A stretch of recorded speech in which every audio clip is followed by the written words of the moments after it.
Hi good morning বন্ধুরা। তো আজকে সকালে একটু দেরি করে উঠেছি, যেহেতু দেবাংশীর স্কুল নেই সেই জন্য। তো রাত্রে কয়েকটা কাঠবাদাম ভিজিয়েছিলাম দেবাংশীর জন্য, সেটা ওকে দিয়ে দেবো এখন।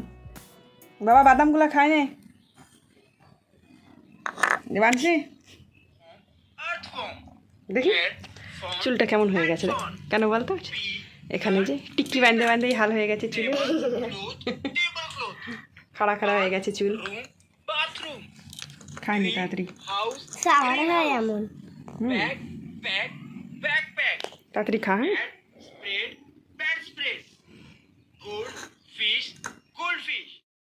এদিকে জল খাবার বানাতে চলে গেলাম। তো এই রুটি করছি আরও লাল চা, এটাই খাবে আজকে। তো খেয়ে দেবাংশী বলছে দিদার বাড়ি যাবে, স্কুল যেহেতু ছুটি, তো সেই জন্য বলছে দিদার বাড়ি যাবে, পাশেই আমার মার বাড়ি, তো সেখানেই যাবে। তো সকাল সকাল ওকে স্নান করে দিলাম, কারণ ওখানে গেলেও সব ভুলে যায়, স্নান খাওয়া সব খুশিতে। সেই জন্য বললাম আগে স্নানটা করে দিই, তারপরে ওকে নাস্তা করিয়ে দিলাম, রেডি করিয়ে দিচ্ছি। দাও আমাকে, ঠাকুর খাই নিচে। তুমিও খাও।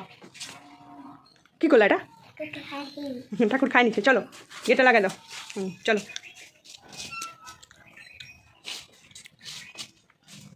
আসো, নম করো, নম করো, আসো।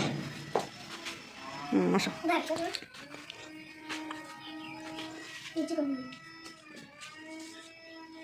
আসো, হয়ে গেছে, চলো।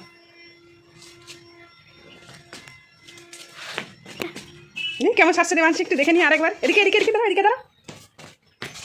বাহ, সুন্দর লাগছে তো। কোথায় যাবে দেবাংশী? দিদার বাড়ি যাবে। লিপস্টিকটা দেখি, লিপস্টিকটা। ইস রে, এই যে গাড়িটা আছে না, এটাতে করে দিদা বাড়ি চলে যা। সঙ্গপঙ্গগুলোকেও নিয়েছিস সাথে? সঙ্গপঙ্গগুলোকে নিয়ে চলে যায় গাড়িতে করে দিদা বাড়ি।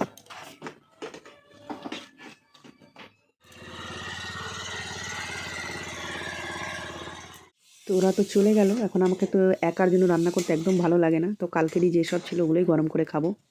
আজকে দুপুরে এটাই খাবো আমি একার জন্য। দেবাংশী তো দিদার বাড়ি গেছে, আর দেবাংশীর বাবাও হলো খাবে না দুপুরে বলেছে, তো সেজন্য নিজের জন্য রান্না করতে ইচ্ছা করে না। তো সেই জন্য কালকেরই সব বাসি জিনিস সেসব গরম করে খাচ্ছি। একার জন্য রান্না করতে ইচ্ছা করে না বন্ধুরা, কী করবো বলো? তো সেজন্য এটাই খাবো আজকে। তো দুপুরে যেহেতু একটু কম খেয়েছি, তো ঘুমিয়ে পড়েছিলাম দুপুরে খেয়ে। তো তারপরে দেখছি পেটের মধ্যে ইঁদুর দৌড়চ্ছে। তো তাড়াতাড়ি করে নুডলস ছিল, সেটাই বানিয়ে ফেললাম, একদম ভেজ, ডিম ছাড়া নিজের জন্য। খিদা পেয়ে গেছে, দেখো 6টা বাজে প্রায়, সেজন্য বানিয়ে নিলাম ভেজ নুডলস। তো এটাই খাবো এখন, খুব জোরে খিদে পেয়েছে। এই যে দুপুরে অল্প খেয়েছিলাম, তো খিদে পেয়ে গেছে, তো এখন এটাই খাবো। তো নুডলসটা ঝাল ঝাল হয়েছে, ভালোই লাগছিল শীতের সন্ধ্যায়। এতক্ষণে দেবাংশীও চলে এসেছে। যেটা এখন কয়টা বাজে? রাত 9:30, এখন ঘুমানোর টাইম, তুই এটা খাচ্ছিস? মানে কি?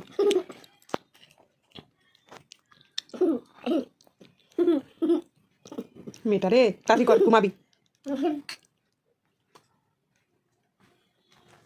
কি অবস্থা!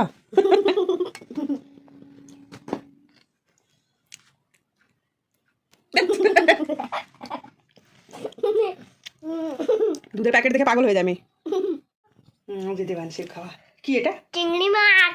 চিংড়ি মাছ আর এটা আলু। ঠিক আছে, খাও। এবার ছিঁড়ে ছিঁড়ে খায় রুটি। ঠিক আছে, টাটা টাটা করে দাও, গুড নাইট বলে দাও। Good night. বেগুন আলুর সবজি আর রুটি। তো আমরা এখন ঘুমাবো, টাটা।